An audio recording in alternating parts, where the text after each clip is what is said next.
అందరికీ నమస్కారం అండి. ఈరోజు కిరణ్ గాడు అనేవాడు ఒకడు ఇక్కడ నుంచొని ఈ ప్రోగ్రామ్ రన్ చేసుకుంటూ ఒక సినిమా తీసి ఇంతమందితో యాక్ట్ చేయించుకొని ఒక మంచి బజ్ తెచ్చుకొని ఒక సినిమా సూపర్ హిట్ అవబోతుందిరా అన్న సిచ్యువేషన్కి వచ్చాడు అంటే దీని ముందు ఒక 16 సంవత్సరాలు కష్టం ఉందండి.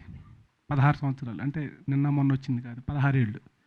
నేను కూడా యాక్చువల్గా స్టార్టింగ్ సినీ స్టార్లో మన ప్రభు గారితో జర్నీ చేసిన వ్యక్తిని నేను. ప్రభు గారు నన్ను తీసుకుని వెళ్ళి శ్రీహరి గారితో కథ చెప్పించి కొంచెం ఆ విధంగా నన్ను మూవ్ చేశారు ప్రభు గారే, జర్నలిస్ట్ ప్రభు గారు.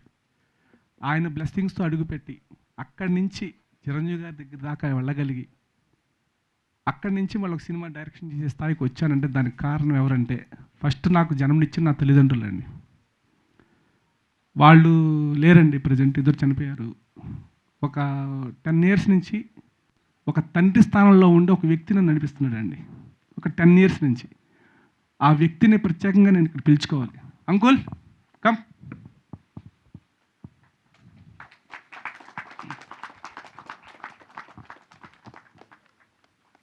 ఇప్పుడు మనం ఏ పని చేయాలన్నా వెనక ఒక ధైర్యం కావాలండి. మనం ఏది చేయాలన్నా సరే ఆ ధైర్యం ఇచ్చే మనుషులు మనకు లేనప్పుడు ఆ పని చేయలేం మనం. అట్లా నాకు ధైర్యం ఇచ్చాడు నా డాడీ, మా ఫాదర్. పంజాబ్ నమ్మాడు. అరే కిరణ్ ఖచ్చితంగా ఏదో ఒక రోజు నువ్వు ఖచ్చితంగా సాధిస్తావు, నేను నీకుంటా అండగా. ఎప్పుడన్నా ఇంట్లో ఇలా హౌస్లో నేను ఉంటాను యాక్చువల్గా. అలా నాకు అండగా ఉండి నాకు ఏ ప్రాబ్లం రాకుండా ప్రతి క్షణం నన్ను కనిపెట్టుకొని ఒక ఫాదర్ స్థానంలో ఉన్న నా తండ్రికి ఈరోజు మీ పరంగా నేను కృతజ్ఞతలు తెలుపుకుంటున్నాను. ఎందుకంటే మా అమ్మ నాన్న లేరు కాబట్టి నాకు.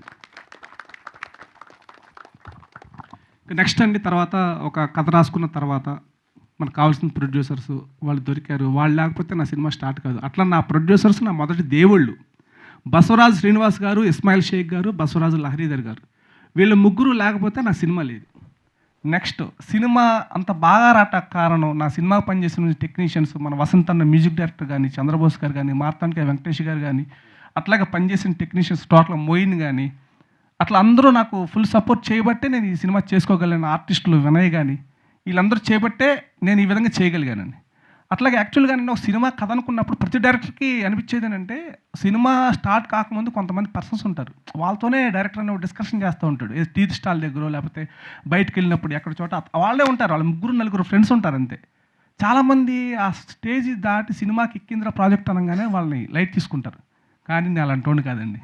అట్లా నాకు ఇచ్చినటువంటి నా బెస్ట్ ఫ్రెండ్ నా కిషోర్ కమ్. అంటే స్టోరీ డిస్కషన్ వాళ్ళకి ఏం నేను ఇస్తానో రూపాయి ఇవ్వనో తెలియదు, నా వల్ల ఉపయోగం ఉంటుందో తెలియదు. ఒక ఫ్రెండ్షిప్, ఒక స్నేహంగా వచ్చి కాదు అలా చేద్దామండి ఇలా చేద్దామండి అని చెప్పి కూర్చొని డిస్కషన్ చేస్తాం కదండి. అలాంటి ఫ్రెండ్లో నా బెస్ట్ ఫ్రెండ్ నా కిషోర్. అలాగేనండి నెక్స్ట్ ప్రసాద్ కోవెల్కర్ అని నా బెస్ట్ ఫ్రెండ్ ఉన్నాడు. రోజు పొద్దున్నే టీ తాగడానికి 7 గంటలకి రహమత్ నగర్ సర్కిల్ దగ్గరికి వస్తే వస్తాడు, ఇద్దరు టీ తాగుతాము, ఒక గంట సేపు ఇదే డిస్కషన్. ఈ డిస్కషన్ సినిమాదండి ఇదంతా, వేరేదైతే నేను చెప్పను మీకు. ఈ డ్రింకర్ సాయి సినిమా దాని గురించి చెప్తున్నాను అనమాట. మీరు బోర్ అనిపించినా ఏమనుకో, దయచేసి నా బాధ్యతగా నేను చెప్పుకోవాలి వీళ్ళ గురించి, నాకు ఉన్నటువంటి అవకాశం ఇది, దయచేసి ఏమనుకోవద్దండి. అట్లా నా కిషోరు, నా ప్రసాద్ కోవెల్కర్ అనే అతను, వాళ్ళిద్దరు నా బెస్ట్ ఫ్రెండ్స్. వాళ్ళ సమక్షంలో స్క్రిప్ట్ చేసుకోగలిగాను. అలాగేనండి ఇప్పుడు మా హీరో గురించి, హీరోయిన్ గురించి ప్రతి దాంట్లో మాట్లాడుతున్నాను. నాకు అంతకన్నా ఇంపార్టెంట్ ఉన్నారు కాబట్టి కొంచెం చెప్తున్నాను అనమాట ఇప్పుడు. అట్లాగే నా డైరెక్షన్ డిపార్ట్మెంట్ మా సర్వేశ్వరరావు గారు కానీ, పళనివేల రాజన్ కానీ, మా రాము కానీ, మా వెంకటరెడ్డి, మా ప్రసాదు, అట్లాగే మన అమ్మాయి షహీనా కానీ, వీళ్ళందరూ చాలా కష్టపడి పనిచేశారండి. అందరూ చెప్తారు కష్టపడి పనిచేశారని, వీళ్ళు కూడా ప్రాణం పెట్టి చేశారు. రూపాయి కోసం ఎవరు చేయలేదండి ఈ సినిమా. అందరూ ఈ సినిమా కథ విని సినిమా డెఫినెట్గా హిట్ అవ్వాలని కోరుకొని చేశారు.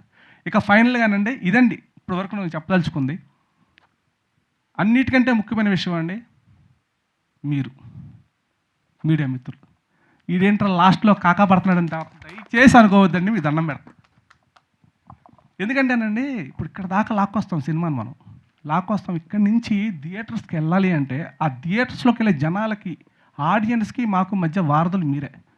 మీరు చిన్న సినిమాలు అనగానే మీకు అర్థమైపోద్దండి, మీకు ఆ లుక్ కానీ దీనిలో మ్యాటర్ ఉందరా, ఇది ఎక్కేస్తుందిరా అన్న సిచ్యువేషన్. మీరు అంతా తెలివి తక్కువ కాదు, మీకు అర్థమైపోద్ది. అది అర్థమైపోయింది కాబట్టి మీడియా మిత్రులు చాలామంది లేదు కిరణ్ కొట్టేస్తా చూడు ఈసారి నో డౌట్, మన రమేష్ చిన్నమూలు కానీ, మన వీరబాబు కానీ, మన చాలామంది మీలో అందరూ నాకు చాలామంది స్నేహితులు ఉన్నారండి. వీళ్ళందరూ నాకు ధైర్యాన్ని ఇచ్చారు మామూలుగా. అట్లా నేను చెప్పేది ఏంటంటే చాలామంది అంటారండి రివ్యూలు రాస్తారా, రివ్యూలు పట్టించుకోవద్దు, వాళ్ళు పట్టించుకోకపోవడం కాదండి, రివ్యూ రాసేవాళ్ళు కరెక్ట్ అంట. నేను కరెక్ట్ అంటాను అంతే. ఇప్పుడు రివ్యూస్ రాసాడంటే ఆ స్థానం వచ్చిందంటే ఆల్రెడీ అతను చేసినటువంటి కొన్ని సినిమాలకు సంబంధించిన రివ్యూలు సక్సెస్ అవ్వబట్టే అతను రివ్యూ రైటర్గా కూర్చొని ఉంటాడు ఆ ప్లేస్లో. అంతే తప్ప రివ్యూ రైటర్లు చెప్పింది వాళ్ళు అసలు బ్యాన్ చేసేయాలి. నేను నా వరకు అయితే మాత్రం నేను నమ్ముతానండి, రివ్యూస్ అనేది పర్ఫెక్ట్గా రాస్తారండి. ఎందుకంటే నిజంగా వాళ్ళకి నచ్చవు, కొన్ని తేడాలు ఉండొచ్చు, అటు ఇటు ఉండొచ్చు, కానీ వాళ్ళు పర్ఫెక్ట్గా ఏంటంటే సినిమా ఆడియన్ వ్యూనే బట్టే రాస్తారండి. అట్లాగే నా సినిమా కూడా నేను చెప్తాను, నిజంగా మీకు నచ్చకపోతే 0 ఇవ్వండి. కొద్దిగా కదిలిచ్చింది హార్ట్లో అంటే నాకు 3 ఇవ్వండి. కొంచెం కదిలిచ్చిందంటే, ఎందుకంటే సార్ చిన్నగా కొంచెం పర్లేదు రా మా బాగా తీశాడు, కొంచెం హార్ట్ టచ్ అయింది, దీన్ని మనం ఎందుకు 2 తగ్గించాలి సార్? చిన్న సినిమాలు బతికితేనే కదా సార్ మనం అందరం బతికేది. చిన్న సినిమాలు బతికితేనే కదా సంవత్సరానికి 3-4 పెద్ద సినిమాలు తీస్తారు. వాటి వల్ల అయితే మనం బతకట్లేదు కదండి. ప్రతి ఒక్కళ్ళు ఇండస్ట్రీలో ఉన్న ప్రతి ఒక్కళ్ళు బతికేది అదే కదా. నేను అందుకే రివ్యూ రైటర్స్ అంటే నాకు అభిమానం అండి, గౌరవం ఉందండి. మీరు రేపు పొద్దున్న చెప్పాను కదా, మీకు నచ్చలేదంటే 0 ఇచ్చేయండి, 1 వద్దు, 2 వద్దు. ఇంకా నాలాంటోడు ఇంకోసారి రాడిక చెప్తున్నా నేను. ఎందుకంటే ఒక సిన్సియర్ ఇష్యూను, సీరియస్ ఇష్యూని పట్టుకుని సినిమా తీశాను, సామాజిక అంశాన్ని. అది మీరందరూ ఎపిసోడ్ చేస్తారు నాకు తెలుసు. ఏదో కమర్షియల్గా ఏదో జోకులు వేసుకొని ఇది హిట్ కొట్టేస్తారని మీరు నమ్మరు. కానీ మీరు ఆ ఫీల్ అయితే, నేను కూడా చెప్తానండి, ఫీల్ కనుక అయితే సినిమా చూసి ఖచ్చితంగా మీ బ్లెస్సింగ్స్ నాకు ఉండి, మీరు మైండ్లో ఒక 2.5 ఇద్దాం అనుకున్న వాళ్ళు కాస్త ఎక్కువ ఉండి వాళ్ళంటే వాళ్ళు సపోర్ట్ చేయండి.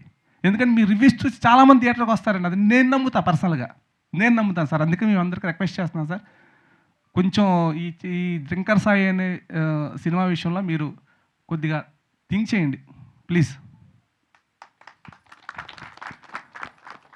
అట్లాగే సార్ ఇంకోటి హీరో అండి, అంటే సార్ మీరు కూడా ఆలోచించండి, ఒక హీరో ఒక హీరోయిన్ వీళ్ళందరూ ఎక్కడి నుంచో దూరాల నుంచి వచ్చి ఒక సినిమా చేసుకుని సక్సెస్ అయితే ఇంకా 4 సినిమాలు చేస్తారు, మన ఇండస్ట్రీ బాగుంటుంది. ఇది చిన్న సినిమా పెద్ద సినిమా అని గ్రేడ్లు కాదండి, హిట్ అయితే పెద్ద సినిమా అయిపోద్ది. అది ఈరోజు అతనికి 101 ఫేవర్ ఉండి లైవ్ పర్ఫార్మెన్స్ చేయాలి మహేష్ అంటే పాపం పరిగెత్తుకొచ్చాడండి. అతను ఇంతకన్నా డెడికేషన్ ఎవరికి ఉంటుంది? అతని యాటిట్యూడ్ కానీ ఏమి పర్ఫెక్ట్ పర్సన్, అతను హీరోగా నిలబడే మనిషి. అన్ని యాంగిల్స్ అతను చూసుకొని అతనితో నేను యాక్ట్ చేయించుకున్నా, దానికి మీ మార్కులు 100% పడతాయి నాకు. అట్లాగే తెలుగు రాష్ట్రాల్లో ఉన్నటువంటి అందరు ప్రేక్షకులకు నేను మనస్ఫూర్తిగా నేను ప్రాధేయపడుతున్నానండి, ఒక్కసారి సినిమా చూడండి, ఒక్కసారి చూడండి. నచ్చకపోతే మాత్రం అసలు మీకు మొహమాటం లేకుండా చిచ్చే దీని అమ్మ సినిమా అని చెప్పి బయటకు వచ్చి ఒక 100 మందికి చెప్పండి. 100 మంది అందరూ చెప్తారనుకోండి ఈ మాట, నేను మాత్రం కాన్ఫిడెన్స్ చెప్తున్నా. బాగుందనుకోండి అండి, ఇద్దరు చెప్పండి చాలు, 100 మంది చెప్పక్కర్లేదు, బాగుందని 2 చెప్పండి. థ్యాంక్ యూ అండి, థ్యాంక్ యూ వెరీ మచ్ అండి. థ్యాంక్ యూ కిరణ్ గారు, thank you so much. For షూర్గా 27న మీరు బ్లాక్ బస్టర్ కొడుతున్నారు, మళ్ళీ సక్సెస్ మీట్ పెడుతున్నాం, నేనే యాంకర్.